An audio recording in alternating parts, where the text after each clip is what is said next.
আজকে শেষবারের মতো একটা কথা বলি। বলো।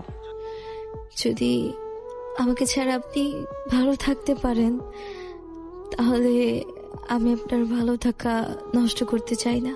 ভালো থাকাটা তো সেদিনই শেষ হয়ে গেছে, যেদিন আমি পেশায় ড্রাইভার বলে কোনো এক প্রতিষ্ঠিত ছেলের হাত ধরে চলে গিয়েছিলে। তবে এখন দিব্যি ভালো আছি ওই মহাসড়কে আমার এই পঙ্কিরাজ গাড়িটাকে নিয়ে। আমি জানি যে আমি মানুষটা খুব ভালো না। আমি তো কখনোই বলিনি তুমি খারাপ। তুমি যেদিন আমার হাত ছেড়ে অন্য কারো হাত ধরে চলে গিয়েছিলে, সেদিন একটা বাচ্চা ছেলের চেয়েও বেশি কান্না করে তোমাকে আমি রাখতে চেয়েছিলাম। কিন্তু তুমি যখন থাকারই পাত্রী না, তাই তোমাকে আমি হাসি মুখে বিদায় দিয়েছি। একটা কথা হয়তো ভালো করেই জানেন যে আমি আপনাকে কতটা ভালোবাসি। তুমি আমায় ভালোবাসো এই কথাটা আমি বিশ্বাস করি, তাই আজ পর্যন্ত তোমার দিকে কোনো অভিযোগের তীর ছুঁড়ে মারি নাই। তবে আরেকটা কথা কি জানো, তুমি যদি সত্যি আমাকে মন থেকে ভালোবাসতা, আজকে তোমাকে আমায় এভাবে ফিরিয়ে দিতে হতো না। তোমার এই স্থানটা মিলতো আমার কলিজায়।